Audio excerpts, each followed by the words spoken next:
Dear listeners, a new day and a new story to discuss. Today, I'm going to tell you a story that interests me. Listen and write down what you think about this situation.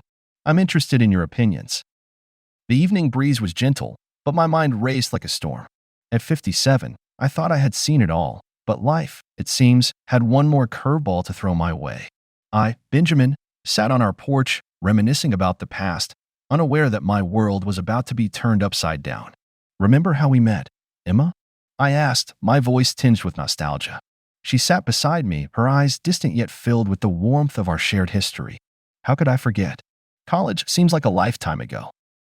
Our story wasn't just a tale of love. It was a saga of friendship that blossomed into something more profound. Those college days, they were something, weren't they? Friends first, lovers later, I mused, a chuckle escaping my lips. Emma smiled, her hand finding mine. Indeed. We've come a long way since then. As the sun dipped below the horizon, painting the sky in shades of orange and pink, our conversation drifted to the upcoming college reunion. It's going to be quite the event, huh? 35 years, I remarked, excitement bubbling within me. Yes, it'll be interesting to see everyone after so long. Can you believe it's been that long? She replied, her voice a mixture of wonder and disbelief. The day of the reunion arrived, cloaked in an air of anticipation. We walked into the grand hall, a flurry of faces from the past greeting us. The atmosphere was electric, a blend of old music and laughter filling the air. Benjamin, look, there's our old gang, Emma exclaimed, her eyes lighting up with the joy of recognition. We mingled, sharing stories and memories, the years melting away as if they were mere moments. Then, amidst the laughter and chatter, a figure from our past emerged. Richard. Isn't that Richard? Emma's voice wavered slightly, a hint of unease creeping in. I followed her gaze, spotting him across the room. Richard, the man whose affection for Emma was never a secret. His presence brought a twinge of discomfort, an old rivalry rekindling in my chest. He's coming over, she whispered, her hand gripping mine tighter. Emma, Benjamin, it's been ages. Richard's voice boomed as he approached, a wide grin plastered on his face. Richard, good to see you, I said, offering a polite smile while my mind raced with questions. What was he doing here after all these years? The night progressed, a blend of music and laughter echoing around us. Yet, Emma's demeanor changed. The spark in her eyes dimmed, her laughter less frequent. Are you okay? I asked, concern lacing my voice as we found a quiet corner away from the crowd. She hesitated, then sighed. It's just seeing Richard again. It brings back memories, you know? I nodded, understanding yet unaware of the storm brewing beneath the surface. Let's not let it spoil our night. We're here to enjoy ourselves, remember?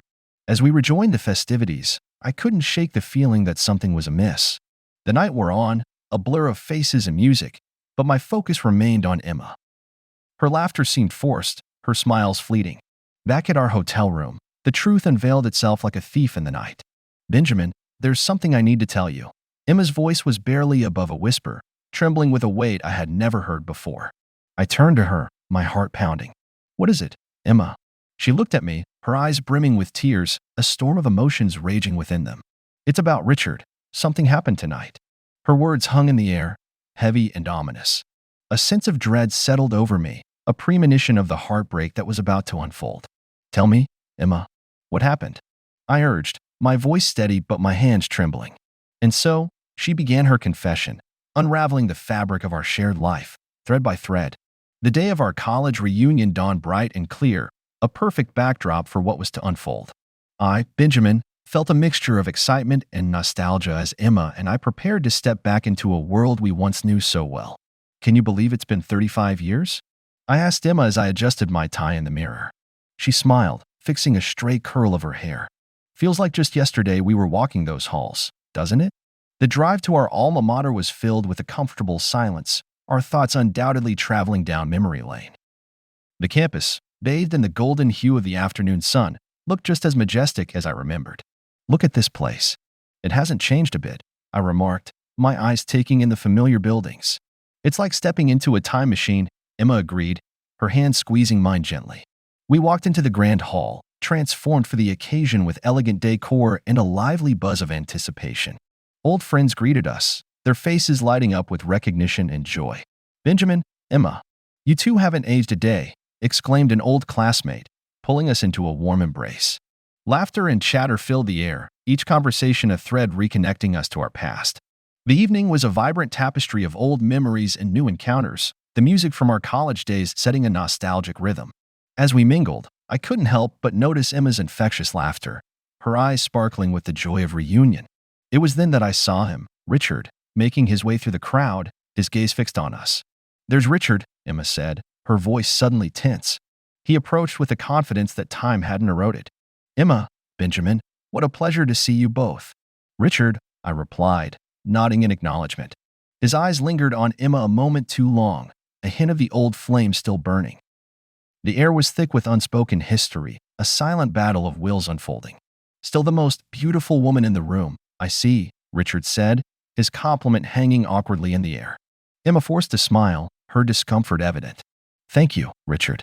You're too kind." The evening progressed, a whirlwind of emotions and encounters. I watched as Emma interacted with old friends, her laughter not quite reaching her eyes whenever Richard was nearby. "Benjamin, isn't this fun?" she asked, her voice laced with forced cheerfulness. "Yes, but are you okay? You seem a bit off," I inquired, concerned. She shook her head, dismissing my worries. "I'm fine. Just old memories, you know." As the night deepened, the crowd thinned, leaving behind a more intimate gathering. Richard seemed to hover near us, his presence an unspoken challenge. "Would you like to dance, Emma?" he asked, extending his hand. Emma hesitated, glancing at me for a silent cue. It's just a dance, Emma." "For old time's sake," Richard pressed, his tone persuasive. Reluctantly, Emma accepted, and they moved to the dance floor, a picture of past and present colliding. I watched, a knot forming in my stomach, as they swayed to the music, lost in a moment that belonged to another time. As the song ended, Emma returned to my side, her smile strained. "That was something, huh? Are you sure you're okay?" I asked again, my concern growing. "Yes, let's just enjoy the night," she replied, her voice barely above a whisper. But as the evening wore on, the mask she wore began to slip. I could see the turmoil behind her eyes, the reunion stirring up emotions best left buried. The night was a carousel of faces and memories, but my thoughts were anchored to Emma in the unsettling presence of Richard. The reunion, meant to be a celebration of the past, was quickly becoming a stage for unspoken truths and hidden feelings. The night air was crisp, the stars above twinkling like distant memories. The reunion, a tapestry of faces and laughter, continued to unfold around us. I, Benjamin, stood beside Emma, feeling the weight of an unspoken tension between us. "Are you sure you're all right, Emma?" I asked, my concern growing with each passing moment. She nodded, her smile not quite reaching her eyes. "Yes, just a bit overwhelmed with all these memories, I guess." I watched her closely, her gaze often drifting towards Richard, who seemed to be ever present, like a shadow lingering at the edge of our conversations. The atmosphere was thick with unspoken words and hidden emotions, a silent storm brewing under the surface. As we navigated through the crowd, an old friend, Mark, approached us with a hearty laugh. "Benjamin, Emma, it's been ages. How have you been?" "We've been good, Mark. Just living life, you know." I replied, grateful for the interruption. Mark's presence brought a temporary reprieve, his stories and jokes a welcome distraction. But even his infectious laughter couldn't completely dispel the tension that hung in the air. As the night wore on, the music changed to slower, more reflective tunes. The dance floor filled with couples swaying gently, lost in their own worlds. Richard appeared again, his eyes fixed on Emma. "Emma, may I have this dance?" he asked, his voice soft yet insistent. Emma hesitated, looking at me. I gave a slight nod, not wanting to cause a scene. They moved to the dance floor, their bodies moving in sync to the rhythm of a song that seemed to speak of lost chances and lingering regrets. I watched from the sidelines, a knot of unease tightening in my stomach. Their dance was a silent conversation, a dialogue of what-ifs and might-have-beens. The music enveloped them, a haunting melody that seemed to mirror the complexity of their emotions. As the song ended, Emma returned to my side, her expression unreadable. "I need some air," she said suddenly, her voice barely audible over the music. We stepped outside, the cool night air a stark contrast to the warmth of the hall. Emma leaned against the railing, her gaze distant. "Benjamin, I'm sorry. This reunion, it's bringing back a lot of memories," she confessed, her voice trembling. "It's all right, Emma. It's natural to feel nostalgic," I replied, trying to reassure her. But as I watched her, I realized this was more than mere nostalgia. The shadows of the past were reaching out, touching something deep within her. Emma, talk to me. What's going on? I urged, my voice filled with concern. She turned to me, her eyes brimming with unshed tears. It's just, seeing Richard again, it stirred up feelings I thought were long buried. Her admission hung in the air, a confession that shook the foundation of our shared life. I struggled to process her words, a mixture of confusion and hurt swirling within me. Feelings? For Richard? I asked, my voice barely above a whisper. Emma nodded, her tears now freely flowing. I don't know, Benjamin. It's all so confusing. I thought I was over this part of my past, but seeing him tonight, it's made me realize that maybe I never fully let go. I stood there, a storm of emotions raging inside me. The woman I loved, the woman I had built a life with, was standing before me, her heart torn open by a ghost from our past. The reunion, meant to be a celebration of our shared history, had turned into a night of revelations and uncovered truths. The fabric of our relationship was unraveling, thread by thread, under the weight of Emma's confession. The night, once filled with laughter and nostalgia, now echoed with the silent sounds of a heart in turmoil. The morning after the reunion felt surreal, like waking up from a dream I wished I hadn't dreamt. The sun rose, indifferent to the turmoil in my heart. Emma and I sat at our kitchen table, a chasm of silence between us. Emma, I started, my voice hesitant. We need to talk about last night. She nodded, her eyes downcast, the remnants of tears still evident. I know, Benjamin. I'm sorry. I didn't mean for any of this to happen. I took a deep breath, trying to steady the storm of emotions whirling inside me. What you said about Richard. Do you still have feelings for him? Her reply was a faint whisper. I don't know, Benjamin. I'm just as confused as you are. Confusion, hurt, and betrayal swirled within me. I struggled to reconcile the woman sitting before me with the Emma I had known and loved for decades. Did anything happen between you two last night? The question hung heavily in the air. She shook her head vehemently. No, nothing happened. It was just a dance, that's all. But it made me realize that there are some unresolved feelings I need to deal with. Her admission stung, a bitter reminder of a past I thought we had left behind. The silence that followed was deafening, each of us lost in our own turmoil. We need some space, Emma. I need to think things through, I said finally, the words feeling like a death knell to our years together. She didn't argue, her acceptance a silent acknowledgement of the rift that had formed between us. The rest of the day passed in a blur, each of us moving through the motions, lost in our own thoughts. The following days were a living echo of that morning. Conversations were brief and strained, our home no longer a haven, but a reminder of the uncertainty that loomed over us. One evening, as we sat in the living room, the silence became unbearable. How did we get here, Emma? I asked, my voice laced with sadness. She looked at me, her eyes reflecting the pain and confusion I felt. I wish I knew, Benjamin. I wish I could turn back time and make things right. But you can't, I said, the realization like a cold splash of reality. We can't undo what's been said and felt. The days turned into weeks, each one a reminder of the distance that had grown between us. We were like two strangers, sharing a house but living separate lives.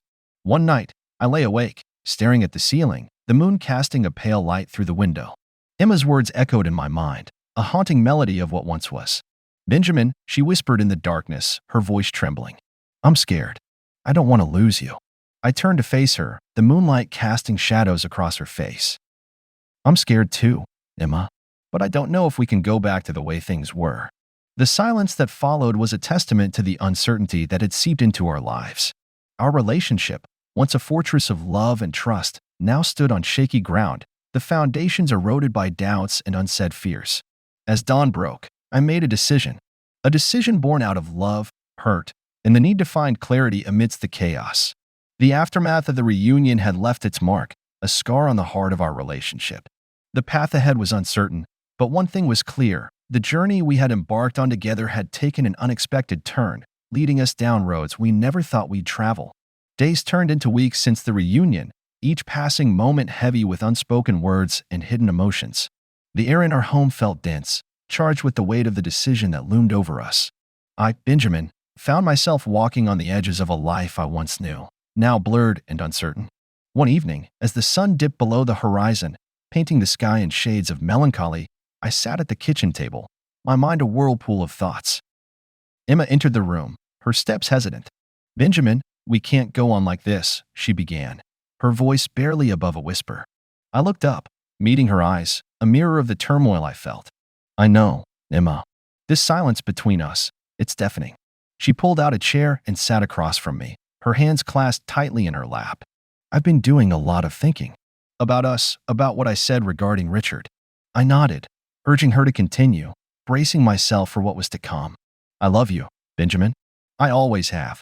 But these past weeks have made me realize that there are parts of me, emotions and feelings, that I haven't fully understood or dealt with, she said, her voice trembling with emotion. Her words hung in the air, heavy with the gravity of what they meant for us. Are you saying you want to explore these feelings? I asked, a knot forming in my stomach. Emma shook her head. No, not explore. Understand them, so I can let go of them. For us. For our marriage. The sincerity in her voice was palpable, yet the seed of doubt had been planted, its roots entangling the trust that once bound us. I don't know if I can go back to how things were before, Emma. Knowing that part of you still holds on to the past, to him, I said, the words tasting bitter in my mouth. She reached across the table, her hand seeking mine. I want to fight for us, Benjamin. I don't want to lose what we have built together over these years. Her touch, once a source of comfort and love, now felt like a question mark, a symbol of the uncertainty that clouded our relationship. I need time, Emma. Time to think, to decide what I want. What we want, I replied, pulling my hand away gently. She nodded, her eyes glistening with unshed tears. Take all the time you need. I'll be here, waiting. The days that followed were a testament to the crossroads we had reached. Conversations were cautious, each word measured, as if afraid to tip the balance of the delicate truce we had formed. I spent hours walking alone, the crisp autumn air a balm to my cluttered thoughts. The decision that lay before me was monumental, a choice between holding on to the remnants of our past or letting go and stepping into the unknown. One night, as I lay in bed, the moon casting a pale glow through the window, Emma's words echoed in my mind. I want to fight for us. The simplicity and earnestness of her plea were a stark contrast to the complexity of the emotions that raged within me. The decision was mine to make, a path to choose in the labyrinth of love, trust, and betrayal. The aftermath of the reunion had unearthed truths and doubts, challenging the foundation of our marriage. As dawn broke, painting the sky in hues of hope and new beginnings, I realized that the decision I was about to make would alter the course of our lives forever. The path ahead was shrouded in uncertainty, but one thing was clear: the journey we had embarked on together had taken a turn, leading us to a crossroads where the future was anything but certain. The days following my decision to take time and space were like navigating through a dense fog, each step uncertain and heavy with the weight of impending change. Our home, once filled with laughter and love, now echoed with the quietness of our separate lives. One morning, as the autumn leaves danced in the crisp breeze outside, I found Emma in the living room, surrounded by photo albums, relics of our shared past. Benjamin, she said softly, her eyes not leaving the photographs. Do you remember this? She held up a photo of us, young and radiant, on a beach vacation years ago. I nodded, the image igniting a bittersweet pang in my heart. Yes, that was a good day. We had many good days, didn't we? Her voice was a whisper, a melody of nostalgia and regret. We did, I replied, the words heavy with unspoken emotions. As I looked at her, surrounded by fragments of our life together, a realization dawned on me. We were at a crossroads, each path leading to a different future, a future where our shared memories were just that, memories. I've been thinking, I started, my voice steady despite the turmoil inside. About us, about everything. Emma looked up, her gaze meeting mine. And I think it's time for us to move on. Separately. The words, once imagined 1,000 times in my mind, now hung in the air, real and irrevocable. Her reaction was calm, almost resigned. I understand, Benjamin. I don't want this, but I understand. The following weeks were a whirlwind of activity, a practical dance of dividing a life built together. Conversations about who would keep what, discussions about the house, and arrangements about our separate futures filled the once silent air. One afternoon, as I packed books into boxes, Emma walked into the room. Benjamin, I'll be moving to my sister's for a while, she announced, a determined look in her eyes. I nodded, acknowledging her decision. That sounds like a good plan. Our exchanges were polite, almost cordial, a stark contrast to the depth of our shared history. The process of untangling our lives was methodical, each item a reminder of a chapter that was closing. The day Emma left, the house felt emptier, the walls echoing the absence of her presence. I stood in the doorway, watching as she drove away, a chapter of our lives concluding with the turn of the road. In the weeks that followed, I found solace in solitude, the silence a companion in my journey of rediscovery. I started going for long walks, the paths and trails becoming my refuge, a place to process the myriad of emotions that surged within me. One evening, as I walked through the park, the setting sun casting a golden hue over the landscape, an old friend, Michael, joined me. "Benjamin, how are you holding up?" he asked, his voice filled with genuine concern. "I'm getting there, Mike. One day at a time," I replied, forcing a smile. He nodded, understandingly. "It's tough, I know, but you'll get through this. You're stronger than you think."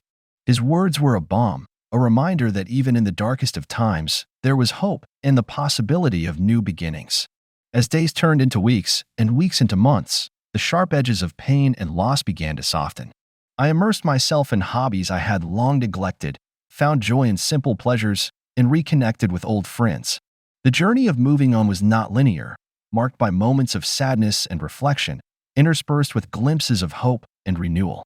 The decision to part ways with Emma, though painful, had opened a new chapter in my life, a chapter where the path was mine to carve, guided by lessons learned and memories cherished. As I stood one evening, looking out at the horizon, the sky ablaze with the colors of dusk, I realized that moving on was not just about leaving something behind. It was also about moving forward, embracing change, and finding peace in the knowledge that life, in all its complexity and beauty, always offered a new dawn.